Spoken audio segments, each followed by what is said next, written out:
Hello everyone, welcome back अध्यापक अड्डा। मैं निशांत आज आपके लिए लेके आया हूँ हेरिडिटी एंड एनवायरनमेंट टॉपिक, जो कि सीडीपी में सबसे इम्पोर्टेंट टॉपिक है। टीचिंग एग्ज़ाम का कोई भी पेपर ले लो, उसमें हमेशा इस टॉपिक से आपके क्वेश्चन रहते ही हैं। ये सबसे मोस्ट इम्पॉर्टेंट टॉपिक है टीचिंग एग्ज़ाम से में, इसलिए इस टॉपिक को अच्छे से आप ध्यान से पढ़ेंगे। ठीक है। हेरिडिटी क्या है? जब जब आनुवांशिकता गुण की बात करें, यानी जो आपके माता पिता से, यानी आँख, नाक, रंग, लंबाई, बुद्धि एक पीढ़ी से दूसरी पीढ़ी में ट्रांसफ़र होता है, उसे आनुवांशिकता या वंशानुक्रमण कहा जाता है। यानी जो एक पीढ़ी से दूसरी पीढ़ी में ट्रांसफ़र होता है, जो जीन्स के थ्रू, गुण बेसिकली समझिए, जीन्स के थ्रू जो आपको मिलता है उसे हम लोग आनुवांशिकता कहते हैं। और ये जो एक बार आपको मिल गया, ये फिक्स है।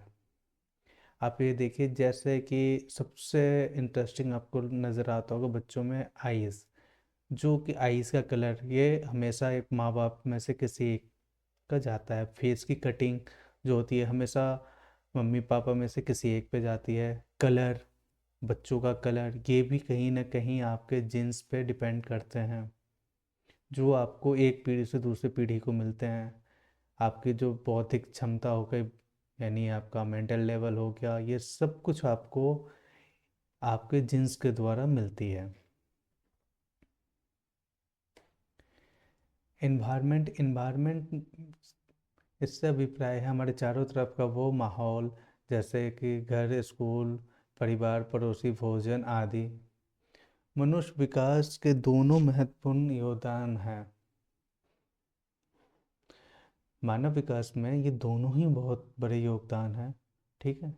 बट एक चीज़ आप याद रखिए, जो आपकी हेरिडिटी है और इन्वायरमेंट इन्वायरमेंट और हेरिडिटी में सबसे बड़ा डिफरेंस ये है कि हेरिडिटी जो आपको एक बार मिल गया, ये फिक्स्ड होता है,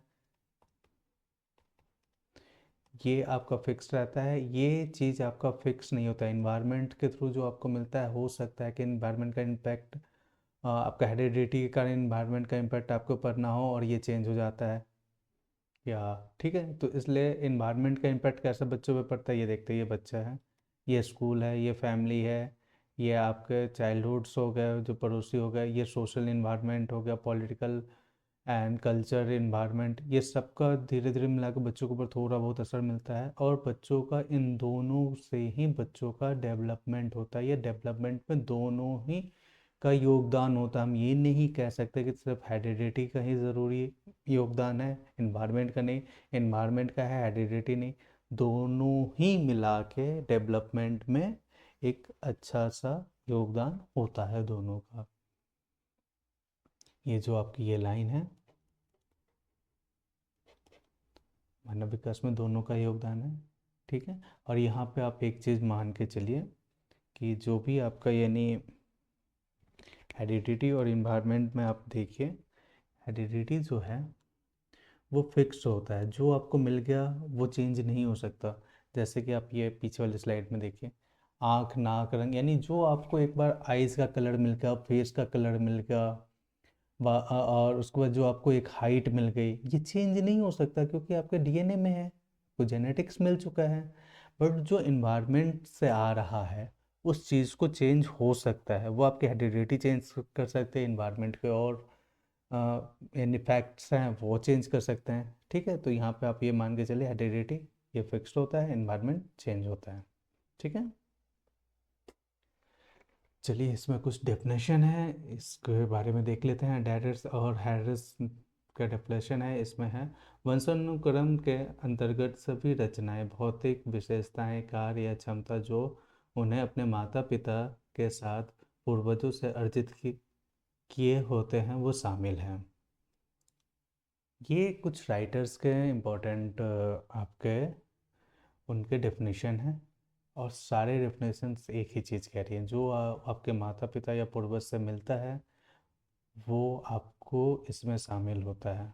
ठीक है, चाहे वो फिजिकल हो,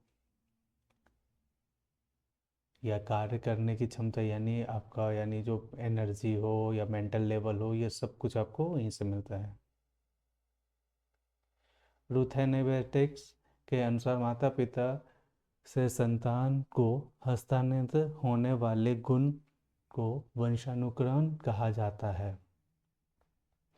जेम्स डेवर है, वो कहते हैं कि माता पिता की शारीरिक व मानसिक विशेषताओं का संतानों में हस्तांतरण होना आनुवंशिक क्रम कहलाता है।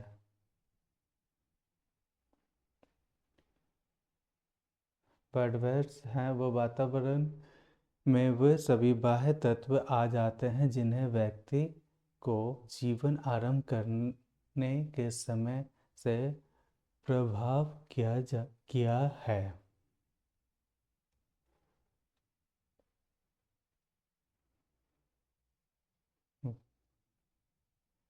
जीवन आरंभ करने में प्रभावित किया है।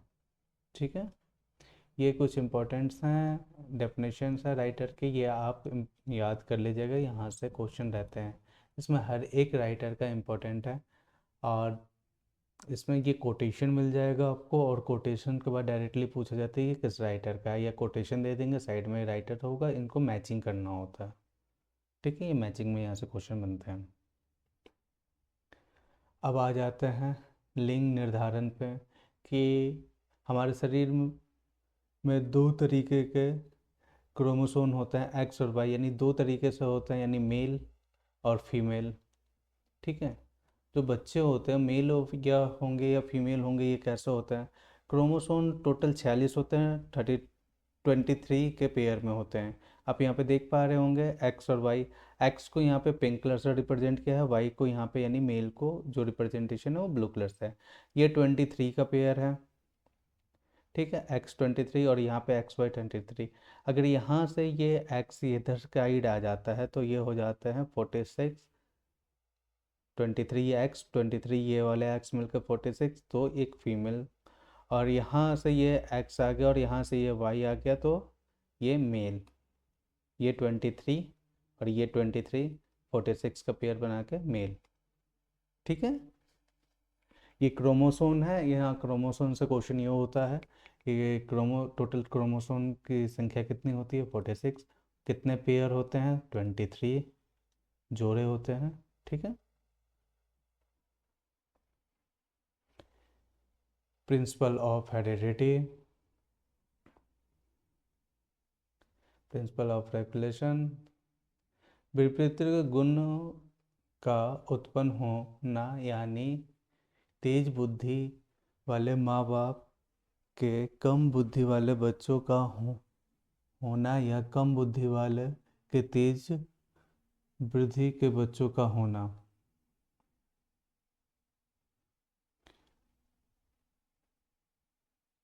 गल्टन का सिद्धांत जो है, उसके अनुसार जब बच्चों के गुण पिछले पीढ़ी से भी ट्रांसफ़र होते हैं, जैसे दादा दादी से हो, या गाल्टन का सिद्धांत का जीव गणना सिद्धांत बायोमेट्रिक थ्योरी कहलाता है। ठीक है, ये कुछ इम्पोर्टेंट फैक्ट्स हैं जो आपको ऐसे एज इट इज़ याद करने होंगे।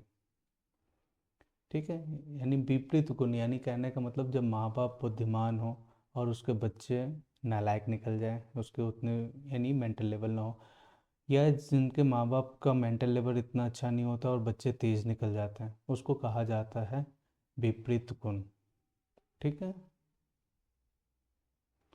प्रत्यागमन सिद्धांत। ठीक है, गाल्टन का सिद्धांत यहाँ पे मैंने बता दिया, और यहाँ पे आपका प्रत्यागमन सिद्धांत मिल गया, प्रिंसिपल ऑफ रिलीजन्स। ठीक है, यहाँ पे अगला है बीज मैने का सिद्धांत। ये इनके अनुसार माता पिता से प्राप्त बीज कोश कभी खत्म नहीं होता, यह एक पीढ़ी से दूसरी पीढ़ी तक निरंतर कंटिन्यूटी चलता रहता है।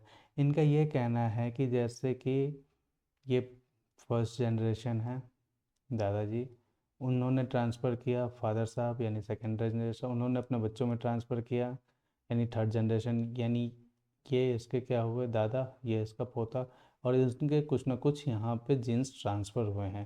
यानी कहने का मतलब वो एक बार नहीं, ये बार बार जो होते हैं ये कभी ख़त्म नहीं होता, जीन्स धीरे धीरे करके अगले अगले जनरेशन में जाते रहते हैं। ग्रीडर मेडल, इन्हें आनुवंशिकता का जनक कहा जाता है। आनुवंशिकता का जनक किसे कहा जाता है? Grader medal. इन्होंने मटर के दानों पर प्रयोग करके आनुवंशिकता के नियम निर्धारण किए। ठीक है, आनुवंशिकता का जनक किसे कहा जाता है? Greater medal. और इनका प्रयोग इन्होंने किस पे किया था? मटर के दानों पे इन्होंने अपना प्रयोग किया था। ठीक है, ये सारे राइटर्स हैं, आपको इनको एज इट इज़ याद करने पड़ेंगे, ये सारे के सारे इम्पोर्टेंट है।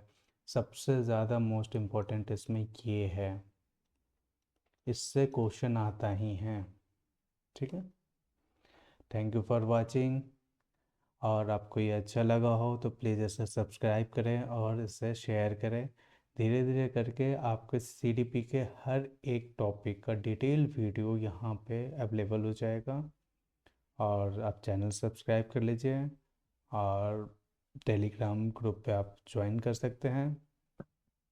अध्यापक अड्डा के नाम से टेलीग्राम ग्रुप है, और आपको वहाँ पे वीडियो अपलोड होने से पहले या वीडियो अपलोड होने के बाद वहाँ पे आपको सारी डिटेल मिल जाएगी, लाइव क्लास कब होगी उसकी भी। और आपका अगला टॉपिक है रीजनिंग। ठीक है, सॉरी, अगला टॉपिक है आपका थिंकिंग, और उसके बाद आपकी लैंग्वेज की क्लास होगी। Thank you for watching and keep share.